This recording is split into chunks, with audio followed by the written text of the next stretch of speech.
Hi, my name is Johnny, and if you're even thinking about buying real estate, I'm glad you clicked on this video. Buying your first home or condo can feel a little overwhelming, but I'm here to break it down in 7 simple steps. This is part 1 of 7 in our video buying series tailored completely for you, the new home or new condo buyer. I'm confident that after watching this video series, you're gonna feel well equipped to go out and buy your first condo, townhome, multifamily home, single family home, or any piece of real estate you want. So let's get straight into it. You may have guessed that the first part in buying your new property is figuring out your criteria. But that's more than just bedrooms, bathrooms, and what location you want to live in. You want to start figuring out what are your needs and your wants. And a good question to start off with is, why do I personally want to buy real estate? So it could be that you saw someone on YouTube or you heard a podcast while you were in the car and they said that now is such a good time to buy real estate because the interest rates are low. But that just can't be the only reason why you want to buy property. There has to be some sort of motivation, a goal to work towards. So is it that you rent right now and you're sick of paying money to someone else and you want to own something and you want to build some equity? Or maybe it's that you just want to invest. You want to have something you can pass on generation after generation.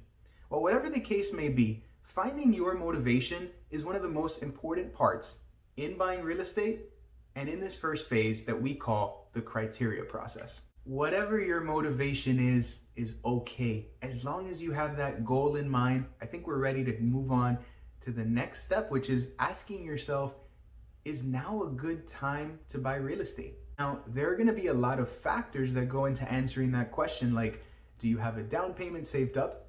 How are the interest rates right now? Is it a buyer's or a seller's market? And many other factors. And I know that timing is everything when buying a property, when making any big decision. If you're ready right now, then let's get to it. And if you're not ready yet, that's also okay. Let's figure out what your timeline is. I know you guys may have some specific questions about the buying process. So if you do, I'm going to leave my contact info for you here on the screen, and you can feel free to reach out to me anytime, call, text, email me. I'm happy to help you guys. Once we have that lined up, we know why we want to buy real estate and we know when we want to buy real estate. Next, we can figure out if this is going to be a starter home or condo, or if it's going to be our dream home, our forever home. So let me give you an example of each. A starter home would be something that you can live in right now and it's perfect for your current circumstances. It could be a smaller home, one that you can build some equity on, and then in like 5 to 7 years, you may be able to move on to something a little bit bigger. You can also purchase a multifamily home, live in one, rent out the other units, make some money on rent, build some equity, and then sell it and move on to your dream home. Maybe you're done with your starter home.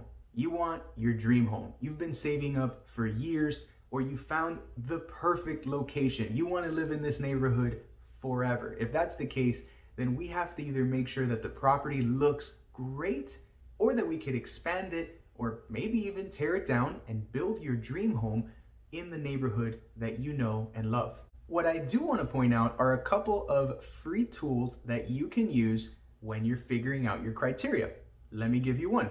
Zillow.com. We've all heard of Zillow, but did you know that aside from its famous Zestimate, Zillow also has what's called a walking score? And that walking score is going to get the neighborhood or home or condo that you're interested in, and it's going to rate it by how close it is to certain activities like gyms, parks, restaurants, and other things you may enjoy doing. If you want to be close to the action, to things that you know and love, that walking score in Zillow can be a great tool to use.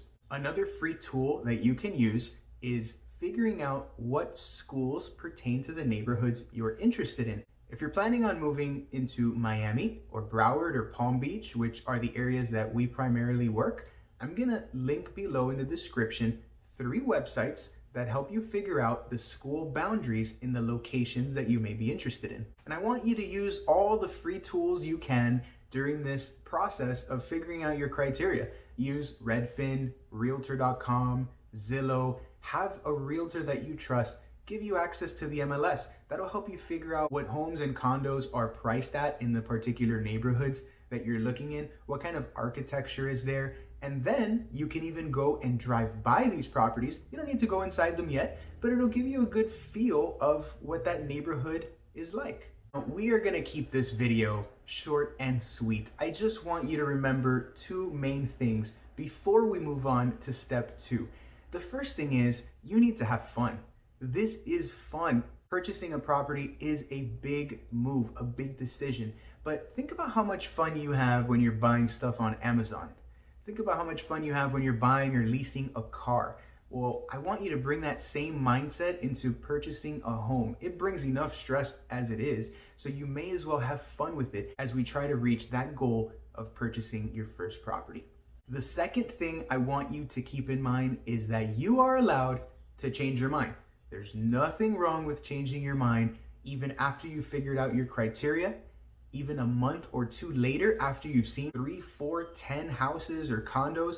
It doesn't matter if you change your mind. That just means that we are working towards that goal and figuring out exactly what it is that we want. You may have noticed that the criteria or that brainstorming process, step 1, is very mental. It's essentially getting in the right mindset of what you're after. The next step is gonna be a little bit more tangible, a little bit more hands-on. And I look forward to seeing you guys in the next video where we're gonna cover the pre-approval process. I'll see you there.